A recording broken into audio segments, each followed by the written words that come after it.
مرتضی کرم اللہ تعالی وجہہ الکریم صرف اس ایک ذات کے لیے پورے قرآن مقدس میں اللہ نے کم و بیش 300 آیتوں کو نازل فرمایا ہے۔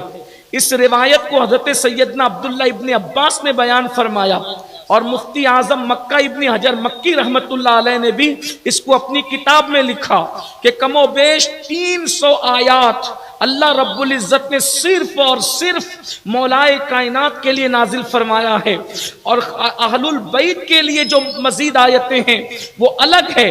اور اللہ رب العزت نے ارشاد فرمایا، اس لیے کہ قرآن مقدس کی کسی ایک آیت کے متعلق یہ نہیں کہہ سکتے کہ اس کا ترجمہ جو میں نے کر دیا بس وہی آخری ہے، اس کے علاوہ اور کوئی ترجمہ نہیں ہے۔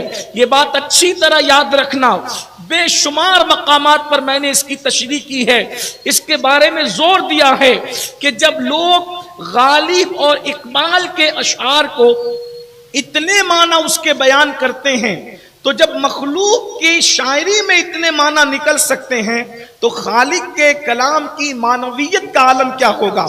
قرآن ہر دن ایک نئے معنی کے ساتھ ہے، بس قرآن کا معنی اس کو سمجھ میں آتا ہے جس کا رشتہ باب مدینۃ العلم سے ہوتے ہوئے شہر علم کی طرف جاتا ہے۔ میرے آقا صلی اللہ علیہ وسلم کے پیارے دیوانوں، اللہ رب العزت قرآن مقدس میں ارشاد فرماتا ہے، وَقِفُوهُمْ إِنَّهُمْ مَسْئُولُونَ، روکو ان کو، روکو اور ان سے پوچھو، سوال کرو۔ اللہ اکبر! کیا مطلب؟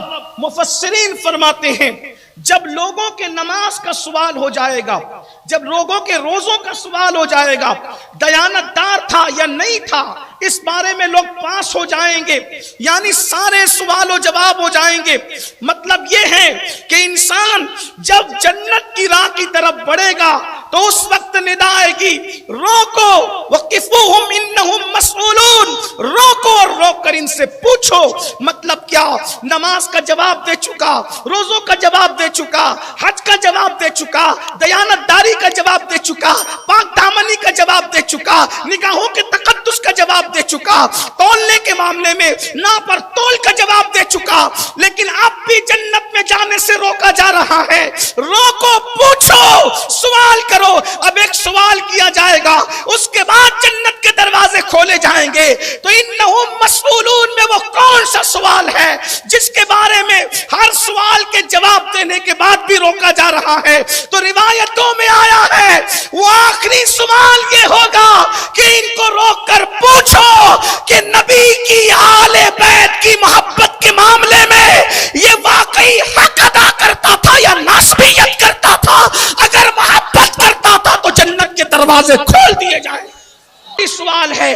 اللہ اکبر! تو پتا چلا محبت اہل بیت کے بغیر کتنے بھی نیکی کر گزرے، بلکہ حدیث پاک میں تو یہ ہے کعبے اور مقام ابراہیم کے درمیان آتے ہیں، اگر دل میں بغض اہل بیت ہے تو جہنم میں جائے گا۔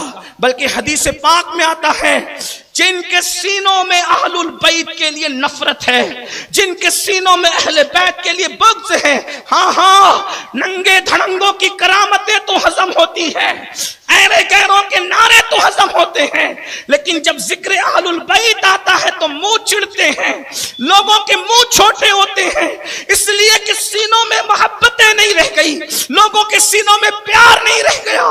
باپ داداؤں کی محبت تو ہے، لیکن حضور کی آل کی محبت کے معاملے میں دل چھوٹے ہیں۔ آقا ارشاد فرماتے ہیں یہ چھوٹے دل والے جو سینے میں بغض اہل بیت لے کر کے پھرتے ہیں، جب قیامت کے دن آئیں گے تو ان کی پیشانیوں پہ لکھا ہوگا یہ اللہ کی رحمت سے محروم کر دیے گئے۔ محروم لوگ ہیں یہ جن کے سینوں میں اہل البیت کی محبت نہیں۔ اس لیے دنیا میں آئے ہو محبت کر لو۔ کسی نے ہیرو سے کیا، کسی نے فلموں سے کیا، کسی نے گناہوں سے کیا، کسی نے مناظروں سے کیا، کسی نے مناظروں سے کیا، کسی نے علم والوں سے کیا، کسی نے تقوی والوں سے کیا۔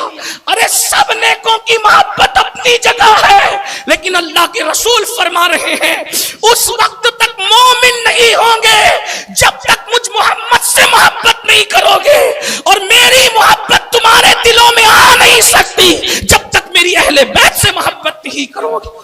فرمایا ایمان کی نشانی یہ ہے کہ میری آل سے ایسی محبت کرو جیسی اپنی جان سے محبت کرتے ہو.